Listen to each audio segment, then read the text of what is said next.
Alors nous sommes Kaf Bet de Sanhedrin, page Kaf Bet de Sanhedrin pour le lundi 15 Av.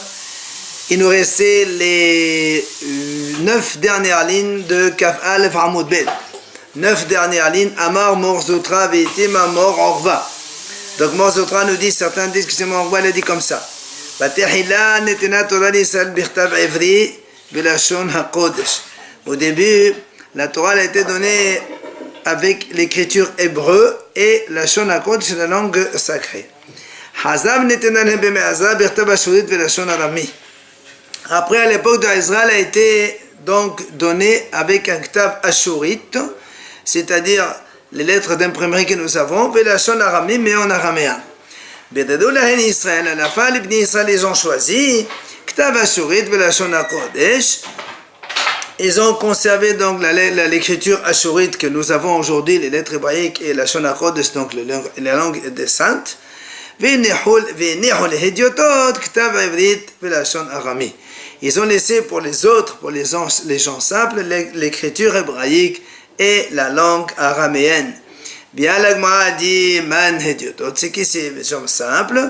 Ce sont les coutumes, c'est donc cette secte-là qui habitait à Kouta. Au début, on pensait que c'était des convertis des vrais, mais finalement, on a vu qu'ils se prosternaient devant une colombe, donc ils sont considérés comme des goïms. Ma'iktav Ivrit, l'Agmara dit c'est quoi Ktav Ivrit? Amar Abhazda, Ktav Libuna'a. On appelle ça Ktav Libuna'a, c'est des grosses lettres, explique le Haramim. Tania Rabbi Yossi Omer, il dit à Rabbi Yossi, il dit comme ça. Ra'ouy haya Ezra shetnaten Torah al yado li Israël. Ezra Sofer, donc lui qui a, donc il est entré au deuxième, enfin celui qui a construit le deuxième Beit Hamikdash après les 70 ans d'exil de Babel, il était apte que la Torah soit donnée par lui-même. El malé qedemo Moshe, si ce n'est pas parce que Moshe l'a précédé. Comment il apprend ça? Ben Moshe Omer ou Moshe alayhi la Elohim. Comme chez Moshe Rabbeinu, il y a marqué Moshe, il est monté vers Hachem. Ben Ezra Omer ou Ezra ala me Bavel. Dans Ezra, c'est marqué Ezra, il est monté de Bavel. Alors on compare Ma aliyah ha'amud kan Torah, af aliyah ha'amud lehanan Torah. Comme la aliyah, la montée de Moshe Rabbeinu, c'est pour la Torah, celle de Ezra aussi, c'est pour la Torah. Autre comparaison, il dit Moshe Omer ve'oti sewa Adonai ba'itahi lelamed etchem hokim u'mishpatim. Moshe Rabbeinu dit à ce moment-là, Hachem m'a demandé de venir vous enseigner les lois et les jugements. Ezra Omer, dans Ezra c'est marqué qui Ezra chen levavo ledrosh et Torah d'Hachem ou la asot ou le lamed b'Yisraël haq u'mishpat. Pratiquement les mêmes mots, donc expliquer la Torah d'Hachem et d'enseigner au Bnei Israël la loi et les jugements. Maintenant, même si finalement la Torah a été donnée par Moshe et non pas par Ezra, l'écriture elle a été donc modifiée par lui, comme on vient de l'expliquer. C'est-à-dire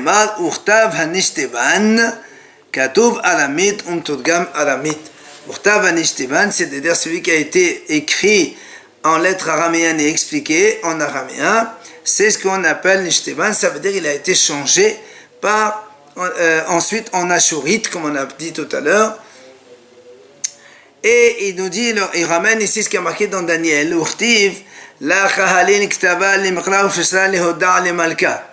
lorsque Belchassar, il a fait donc ce festin, il a vu un écriteau sur le mur, il y a marqué là-bas, il ne pouvait pas, les gens qui étaient avec lui, de lire et expliquer cette information donc au roi.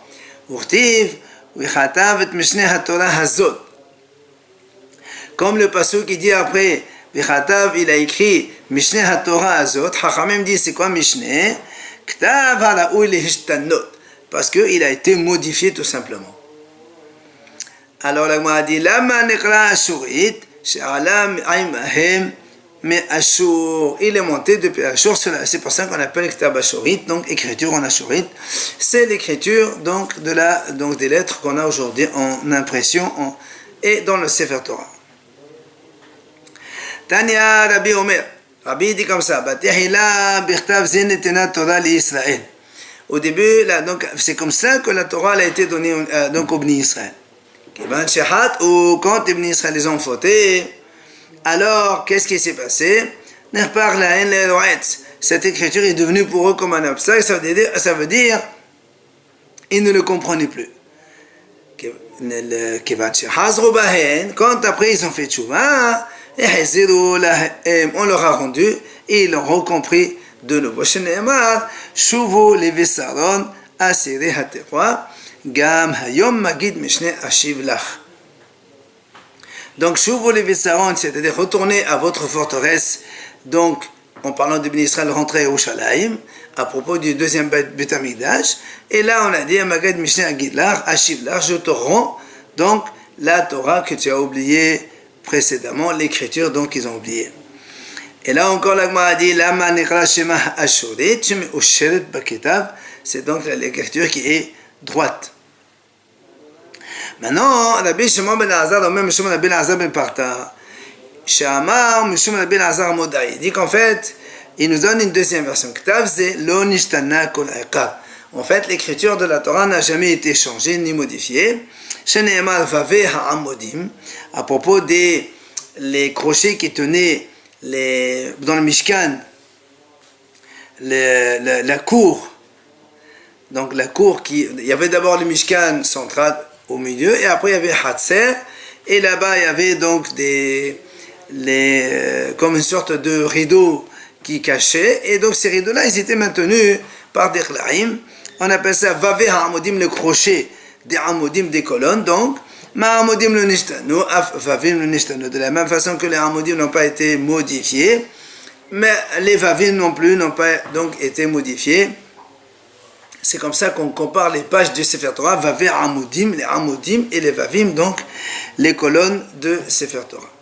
Ve'omer ve'el hayudim kirtava mechel shonam, c'est marqué dans Megillat Esther, quand Mordechai il a envoyé aux Juifs kirtavam bechel shonam, c'est-à-dire ma le shonam lo nishtana, kirtavam lo nishtana. De la même façon que la langue et la Shona Kodesh n'a pas été changée, alors l'écriture non plus n'a pas été changée. Alors la Gemara dit elamani mekayim et Mishneh HaTorah azot. Alors qu'est-ce que ça veut dire Mishneh HaTorah? Alors la Gemara répond les shte Torot. C'est pour rappeler la mitzvah du roi d'avoir deux Torah. Marqué quand un roi il se nomme roi, il doit écrire deux Sefer Torah. Pourquoi? Ahad sheyos'a v'nechneset imo, ve'ahad shemonahat lo bevet genazaf. Une qui donc doit sortir et donc qui rentre avec lui. Là où il voyage, il l'amène avec lui. Et l'autre qui reste dans son palais. Ota sheyos'a v'nechneset imo, on sait ota kimen kamiya v'tolle bezro'o. Celle qui est destinée à sortir avec le roi là où il va, il a fait comme une sorte de kamiya, c'est-à-dire un petit modèle, et il la met il la prend dans ses bras, comme le pasuk qui déchaînait Amar, Shevite Adonai l'enerdi tamid. Comme ça le roi il applique ce qui est marqué dans le pasuk, je place Hachem en face de moi toujours. Alors le m'a dit Ve'edar hay Shevite madareshbe. Alors les autres hachamim qui n'ont pas dit que le roi il met un deuxième Sefer Torah avec lui, comment ils expliquent ce passage Shivit Hashem l'Anetamid? Alors il répond comme il a expliqué Rav Hana Bat Bizna. Il a dit Rav Hana Bat Bizna au nom de Rabbi Shimon Hasida. Hamid Palel, celui qui prie, c'est-à-dire il doit donc considérer comme si qu'il y avait la Shekhinah en face de lui. Comme le pasuk, donc c'est comme ça qu'il explique ce pasuk, je place Hachem en face de moi en permanence, notamment pendant la Hamida. Alors la Gemara a dit le Rabbi Shimon de Amar Ketav c'est le Nishtana. Pourquoi alors, si Rabbi Shimon dit que l'écriture n'a pas été modifiée, pourquoi ceux qui étaient à côté de Belchassar n'ont pas compris cette écriture? Amar Rav, parce que Rav répond, c'est-à-dire, en fait, ce qui avait marqué, la Gemara a dit, elle rapporte le pasuk qui a été marqué sur le mur là-bas, il y avait marqué, en fait, le pasuk signifie que Hachem lui a dit à Belchassar dans cet écriteau que le Lagma d'ailleurs explique ce passouk là. Mene elaha malchutach. Hachem il a compté ton royaume. Taqil tabir mosaïa. Il a pesé tes actions. Vishtachach tahaser. Il a vu que tu étais pas bon. Alors prisat malchutach vehatim faras. Le mot parsin, ça veut dire qu'il a coupé ton royaume et il va le donner à Madai Paras. Ça, c'est la traduction de la phrase. Maintenant, quand on a dit tout à l'heure pourquoi ils n'ont pas compris, parce que Rav il a répondu, c'était écrit Yetat et Darpugahmat. En fait, le Yud Tetav, c'est la même chose que le mot Mene, même Nun Aleph. Seulement, comme il y a ce qu'on appelle Atbash Gardak, on remplace ce Aleph par le Tav, la dernière lettre. Bet, la deuxième, par Shin, l'avant-dernière. Gim, la troisième, par Resh, l'avant-avant-dernière, et ainsi de suite. Ce qui fait que le même, c'est Yud, donc il y a marqué Yud. Le Nun, c'est Tet, et le Aleph, c'est Tav. Donc en fait, il n'y avait pas marqué Manam, Mene, Elahech. Mene, Elaha. Non. La phrase, c'était Mene, Tarkel, Farsin. Il n'y avait pas marqué ça dans ces mots-là, il y a marqué avec la contraction Atbash. Donc, c'est pour ça qu'eux n'avaient pas compris. Mais en fait, après, quand Daniel est venu, il a expliqué, et Daniel comprenait ça. Shmuel Amar, Shmuel il a dit non. Pourquoi il n'avait pas compris? Parce que c'était écrit en mélange des lettres. Memtos nanakfe a alran.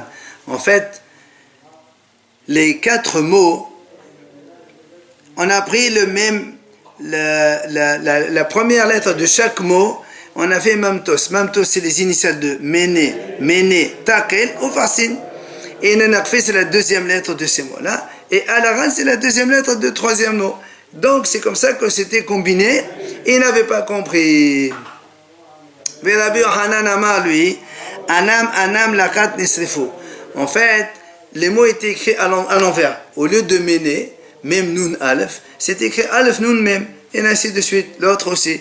Et au lieu de Taqal Tav Quf Lamed, c'était marqué Lamed Quf Tav. Et au Farsin, la même chose à l'envers. Enfin, Ravashi Amar, Nama Qatal Farsin. En fait, c'est juste le deuxième mot qui est placé en premier. Au lieu de Mene, on a Némé. Taqal, on a Qatal. Et ainsi de suite. C'est pour ça qu'ils n'avaient pas compris. Matitin, nouvelle Mishnah. On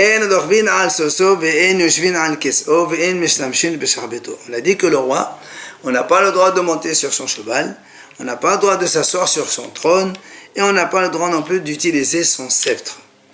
On n'a pas le droit de voir le roi quand il se coupe les cheveux. On n'a pas le droit de le voir quand il est donc déshabillé. Ni quand il est dans le bain. Pourquoi tout ça?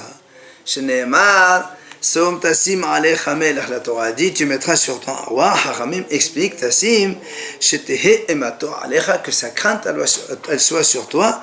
C'est pour ça qu'on ne peut pas le voir dans des conditions pareilles.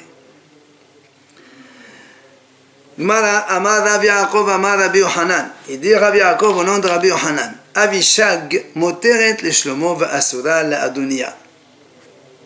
Avishag, c'est cette femme qu'on a amenée à David Amelech quand il était vieux, il avait très froid. Et dit à Rabbi Yohanan donc, elle est permise au roi Shlomo, donc le fils de David, mais interdite à Adonia qui est aussi le fils de David. Il explique pourquoi. Motet le Shlomo de Melech Haya. O Melech Mishtamesh Beshadeto Shel Melech. Comme Shlomo, il était successeur de David, il était roi, donc il pouvait utiliser le sceptre du roi. Donc il pouvait prendre sa femme. Mais par contre, comme Adonia, le fils de David, n'était pas roi, il ne pouvait pas prendre la femme du roi. Alors là, moi, explique Avishag Maïhi. Comment tu dis que Shlomo il pouvait prendre Avishag? C'est quoi cette histoire? Dirtiv, c'est marqué comme ça. Mais David, Zaken Baba Yamim, donc David, il était vieux. Il y a marqué là-bas, il avait très froid. Ses serviteurs lui ont dit, on va demander une jeune fille qui vient réchauffer. On a cherché une belle fille et on a trouvé.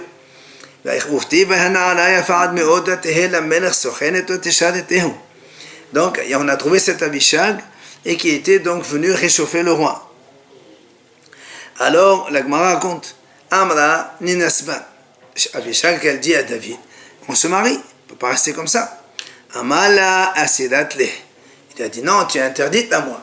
Pourquoi il lui a dit ça? Parce que David Amelech, il était déjà marié avec 18 femmes. Il n'a pas le droit d'avoir une en plus. En fait, alors elle lui a répondu, Amra le haseh le ganava nafshe le shalamanachit. Quand le voleur il trouve pas qu'est-ce qu'il vole, de quoi voler, qu'est-ce qu'il va dire? Il dit, moi je suis un tzaddik. Toi aussi tu me dis comme ça pour me repousser qui est l'eau. Ça veut dire, comme tu es vieux, tu peux rien faire maintenant, tu me dis voilà, je peux pas marier parce que j'ai déjà 18 femmes. Alors David Amelech amar lehu qar'u li Bathsheba. Appelez-moi Bathsheba, donc sa femme.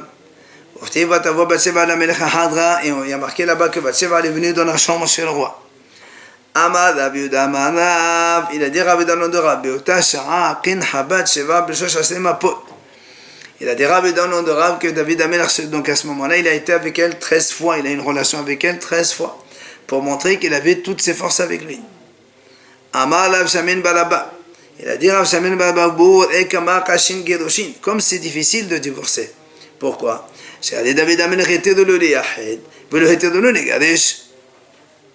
Parce que David Amelech, même s'il avait 18 femmes, il aurait pu très bien divorcer d'une et prendre celle-là à la place. Mais il n'a pas voulu. Pourquoi? Parce que c'est pas bien de divorcer. Ils lui ont juste autorisé d'avoir Yahoud avec cette fille-là pour le réchauffer, c'est tout. Mais il n'a pas eu de relation avec elle. Amar Rabbi Eliezer, il a dit Rabbi Eliezer. Celui qui divorce de sa première femme, même le misbeach, il fait couler des larmes sur lui. Comme le pasuk qui dit, voilà ce que vous allez faire donc secondairement. Vous allez couvrir les larmes du misbeach d'Hashem.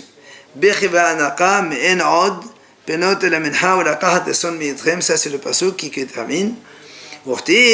Et vous dites pourquoi? Alors il dit parce que Hachem il a témoigné entre toi et la femme de ta jeunesse que tu as donc délaissée. Et c'est elle qui était en fait la femme de ton alliance. Amar Rabbi Yohanan v'itema Rabbi Elazar. Il vient Rabbi Yohanan et dit, certains disent que c'est Rabbi Elazar. En eshto shel adam meta ela imkin mevarshim memeno mamon. Pourquoi un homme, sa femme, elle meurt? Parce que il doit de l'argent, il ne paye pas ve'enlo. Comme le pasuk qui dit, si tu n'as pas de quoi payer, pourquoi alors il te prend ta couche de toi, c'est-à-dire il te prend ta femme. Et Amar Rabbi Yohanan, il a dit Rabbi Yohanan, tout celui dont la première femme elle meurt, c'est comme si qu'il a vu la destruction de Beth Amikdash à son époque. Comme le pasuk qui dit à propos de Yehezkel, Ben Adam, Hachem lui dit comme ça. Je vais prendre de toi le meilleur de ton ce que tu as à tes yeux, Bam Magefa, dans une épidémie. Lotispod, il lui a dit, ne tu vas pas faire du deuil. Velotivke, tu ne vas pas pleurer. Velotavo de Maatecha, et tes larmes ne viendront pas. Et effectivement, il dit, j'ai parlé avec le peuple le matin et sa femme elle est morte le soir.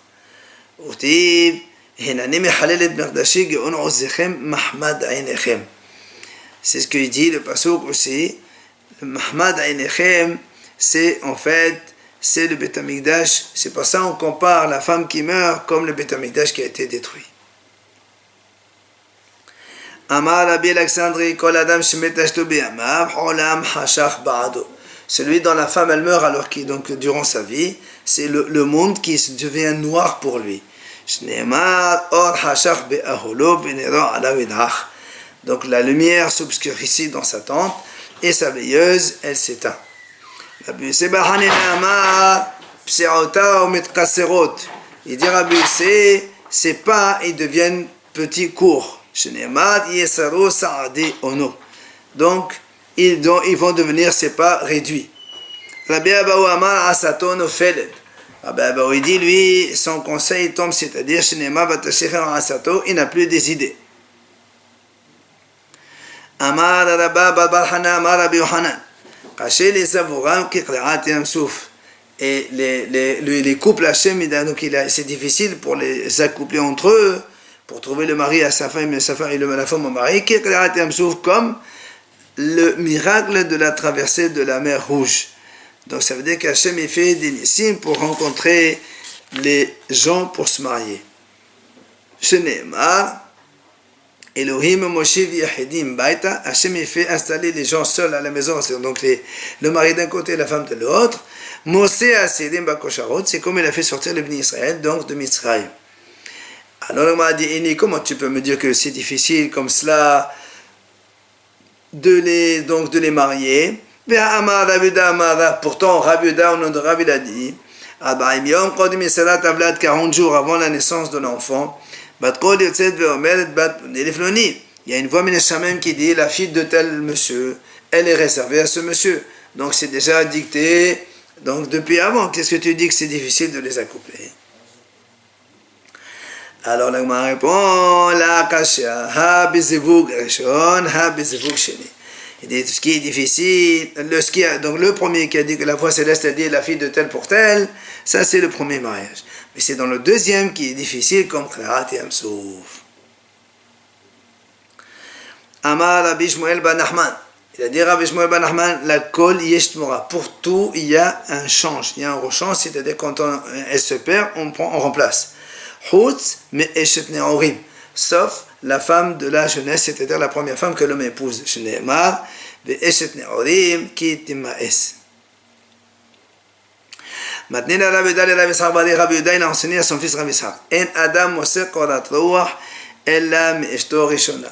Un homme ne trouve la paix et la sérénité que de sa première femme seulement. Shne'emar yihi me'kodcha baruch usmach me'eshet ne'orecha.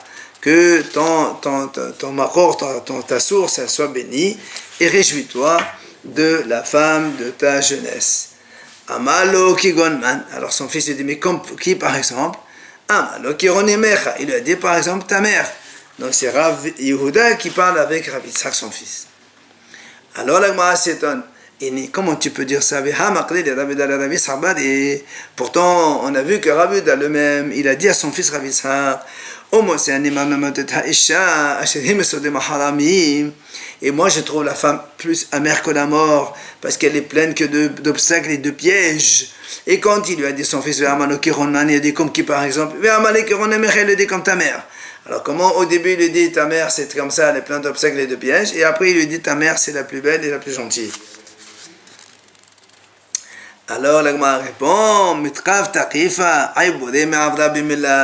il dit c'est vrai qu'elle se mettait en colère, mais en vérité elle passe rapidement sur ses médotes, et c'est pour cette raison que Rabbi Uda il était content de sa femme. Amar Rav Shmuel Baronia Mishemeh de Rabbi. Il dit Rav Shmuel donc au nom de Rab. Isha Golemhi Bena Kodetet Berit Ella Lemisha Asaake Lishnema Kiboalaych Hosaych Adonai Sevaot Shemo.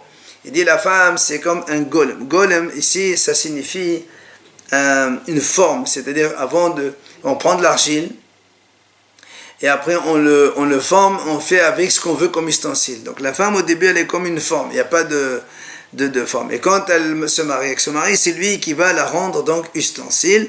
Et donc il dit comme ça, elle ne garde l'alliance qu'avec celui qui l'a transformée en ustensile. Tana in ishmet la leishto ve'en ishameta ella levala. L'homme quand il meurt, c'est celui qui est le plus, on va dire, touché, c'est sa femme. Et quand la femme elle meurt aussi, celui qui est le plus touché, c'est son mari. Et la Gemara ramène ici les preuves. Shnema, on a vu Vayamot Elimelech Ish Naomi. Il y a marqué dans Megillat Ruth là-bas, et le mari de Naomi, il est mort. Pourquoi on dit le mari de Naomi? C'est pour dire rien que c'est surtout pour elle qu'il est mort. La même chose, une femme ne meurt que pour son mari. Comme Yaakov il a dit, donc elle est morte sur moi, donc c'est sur lui surtout qu'elle est morte. Après on a dit, on a dit, on ne voit pas le roi quand il se coupe les cheveux. Tano Rabbanan, Hachamim enseigne, Melech mestapel bechol yom. Le roi, il se coupe les cheveux tous les jours. Kohen Gadol, me'al Shabbat, al Shabbat. Le Kohen Gadol de vendredi à vendredi. Kohen Hediot, Ehad le Shoshim Yom. Le Kohen simple, lui, il se coupe les cheveux une fois par mois, pour tous les 30 jours. Et l'Agma explique. Le Melech, le roi, pourquoi il se coupe les cheveux tous les jours? Comme ça, le roi, il est toujours beau. Chaque jour qu'on vient le voir, on le voit qu'il est beau. Kohen Gadol, mais Shabbat, pourquoi le Kohen Gadol tous les vendredis? Amar Rav Shmuel ben Nachman, Amar Rabbi Yochanan, Ho'il u'mishmarot mitchadeshot. Comme les groupes des Kohanim se changent tous les Shabbats, donc il faut que quand le nouveau groupe arrive, il voit le Kohen Gadol comme il est beau, donc il doit se couper les cheveux la veille pour être beau le lendemain. Maintenant, Kohen Idiot Ehad le Shishim Yom, le Kohen Idiot une fois tous les 30 jours. D'où on apprend ça? Dirtiv, Velosham Lo Yiralehu. À propos donc, dans le Yehezké, c'est à propos des Kohanim, Velosham Lo Yiralehu. Ofera Lo Yeshalehu. C'est-à-dire, ils n'ont pas le droit de laisser pousser leurs cheveux. Kasum Yechastimot Rashehem. Ils doivent donc se couper les cheveux. Maintenant, l'Agma a dit, ici, il y a marqué, on fait la loï chaleur. Or, dans le Nazir aussi, qui te vacha, pera le chaleur, ici, je n'ai marqué pera le chaleur. Mais dans le Nazir, c'est marqué, gadel, pera, sa'adosho. Le Nazir, il peut pousser les cheveux, donc, pera.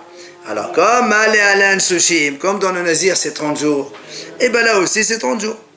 Alors, m'a dit, mais qui t'a dit que le Nazir, c'est 30 jours?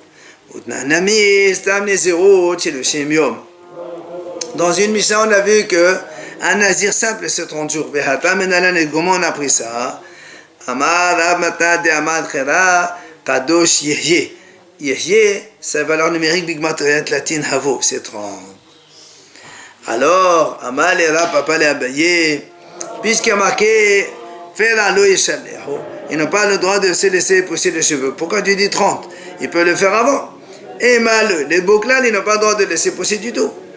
Amalé lui dit, Ertiv le chalet opéra. Si, il y a marqué comme ça, ils n'ont pas le droit de laisser pousser les cheveux. Ketramna, tu as raison.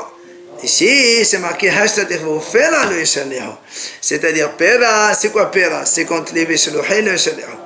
Pera, levé chez le chalet. On peut arriver jusqu'à Pera, c'est-à-dire laisser 30 jours. Mais plus que ça, on n'a pas le droit. Alors l'Agma a dit, ici c'est comme ça,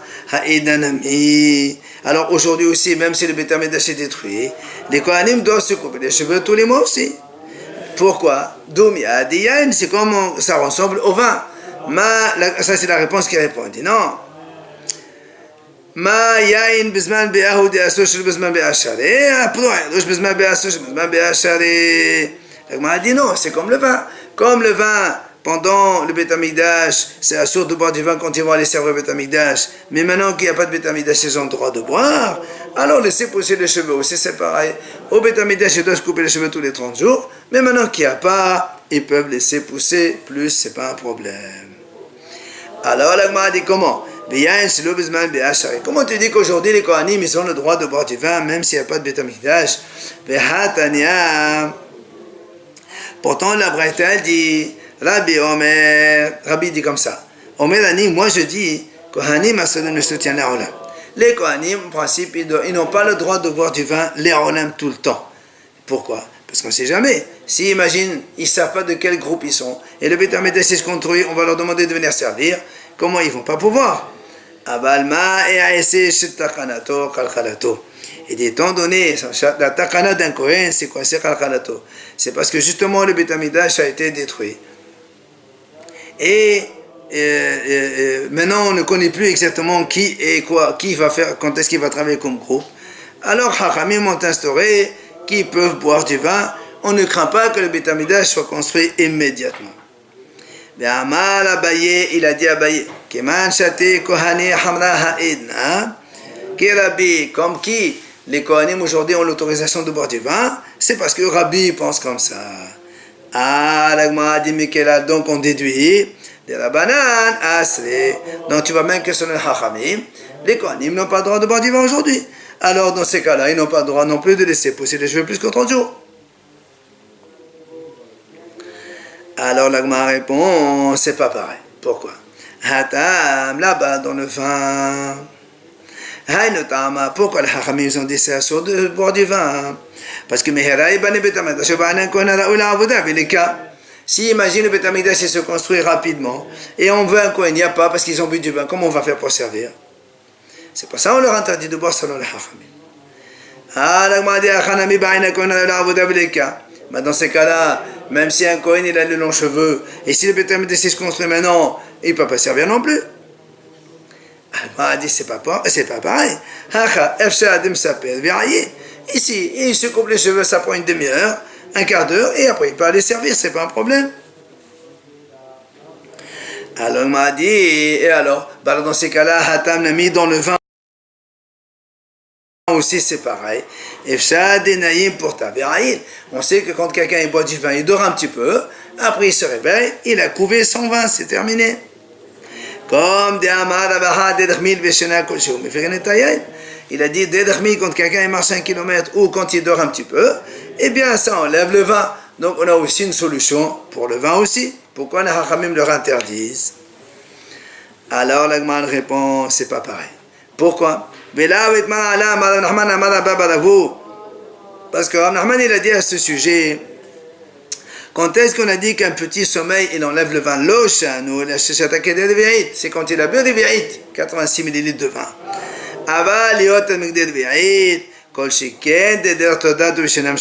Mais s'il a bu plus que des vi'it, au contraire, la route ou le sommeil va encore le rendre plus ivre, il ne donc pourra pas travailler. C'est pour ça que les Hachamim ont interdit le vin.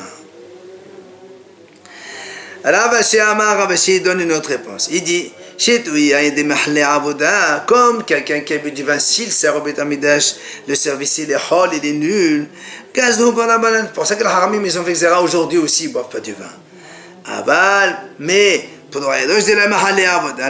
mais quelqu'un qui a les cheveux longs, même s'il travaille, son service au Beth Amikdash n'est pas nul. Alors les Haramim n'ont pas été causés. Alors sur cela, l'Agma objecte, pourtant il y a marqué dans l'Agmara, c'est marqué voilà ceux qui sont passibles de mort. Donc celui qui travaille alors qu'il a les cheveux qui ont poussé plus que 30 jours, ou celui qui a bu du vin. Alors l'Agmara dit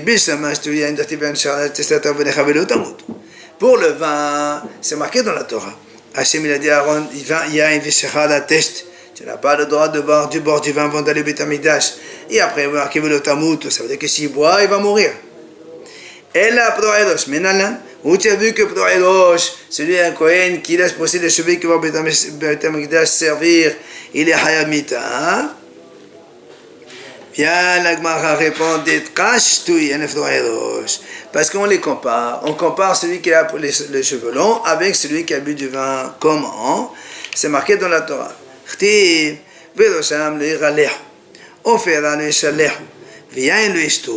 marqué donc. On n'a pas le droit de raser les cheveux, ni de pousser. On n'a pas le droit de laisser pousser les cheveux. Et du vin, ils ne boiront pas. Et comme il y a marqué tous les trois ensemble, la même chose que le vin, c'est la mort. Alors celui qui laisse pousser les cheveux, c'est la mort. Alors là, on m'a dit, dans ces cas-là, on va dire la même chose. À partir de là, alors tu vas dire la même chose, puisque celui qui sert, donc on est en but du vin, sans avoda, sans service, il est hol, il est nul. Alors celui qui sert avec les cheveux longs aussi, il est nul sans service. Kashia, l'Agma dit, c'est une question, effectivement. Amali Ravina et Ravashi, via Ravina et Ravashi. Hi, est-ce que tu viens de m'enseigner maintenant comme quoi les Kohanim n'ont pas le droit donc de servir s'ils ont bu du vin, et même s'ils ont les cheveux longs, ils sont hayamita, puisque c'est marqué ce passage de Yeheskel. Avant Yeheskel, que Yeheskel ne l'écrive, comment on le savait? Alors lui dit, il lui répond, où est ta mère d'après toi? Dans ces cas-là, Hadi Amar Rav Hasda. Ce qu'il a dit Rav Hasda, cette chose-là, on n'a pas appris dans la Torah de Moshe, mais on l'a appris dans le prophète Yeheskel. C'est quoi cette chose? C'est marqué. tout ben necha, c'est-à-dire un Kohen qui est arel lev, c'est-à-dire celui qui sait, il a le cœur arel dans le sens où il est, c'est ça, arel lev, ça veut dire il a donc délaissé la Torah, il s'est écarté de la Torah. Et arel basa, celui qui n'a pas fait la brit mila. C'est marqué dans Yehezkel, lo yavo le merdaché le sharatin, il n'a pas le droit de rentrer au Beth Amikdash pour servir. Alors il lui dit dans ces cas-là, et alors avant que Yehezkel ne vienne de nous dire, alors on ne savait pas qui c'est qu'il a dit. Et là tu es obligé de me dire quoi? Gmara Gmerela, Moshe Rabbeinu nous l'a appris. Yehezkel il a écrit, ça appuie sur le pasuk. Alors là aussi chez nous on dit la même chose. Pour les plurialoches aussi, donc les Kohanim qui ont les cheveux longs qui servent et qui sont Hamita, on va dire la même chose. Eh bien Moshe Rabbeinu nous l'a appris et Yehezkel il a écrit. Alors, on vient maintenant terminer avec ce passage qui a marqué Kasum Yechasimot Rachehem. Mais, ça veut dire quoi ce passage Kasum Yechasimot Rachehem? On répond Kimin Tisporet Lulianit. C'est comme une coupe de cheveux, on appelle ça Lulianit. On a dit Maï Tisporet Lulianit, ça veut dire quoi? Amar Avedama Shmoet Tispota Yehida'a. C'est une coiffure unique. Alors, c'est quoi unique Yehida? Mais ça veut dire quoi? Amar Abashi. C'est-à-dire le sommet d'un poil, il est à côté de la racine du poil voisin. Et ainsi de suite. C'est ça la coupe, comme on a dit, donc la coupe unique à propos des Kohanim. Alors, comment il se coupe les cheveux de Kohen Gadol? C'est Ben el-Asha. Allez voir la coupe de Ben el-Asa. C'est lui qui a appris comment on fait couper les cheveux à un Kohen. Tania Rabbi Omer. Et donc le prêtre enseigne que Rabbi a dit Lo al-Hinam Pizza Ben el-Asa et Ma'otav. Ella Kedé lehaot bot espod chez Kohen Gadol. C'est-à-dire, Ben el-Asa c'était le gendre de Rabbi. Il a dépensé beaucoup d'argent rien que pour apprendre comment on fait la coupe pour le Kohen Gadol. Comme on a dit, cette coupe un peu unique, le sommet d'un poil, d'un cheveu, il est juste à côté de la racine du cheveu voisin. Adan ala Kohen Gadol.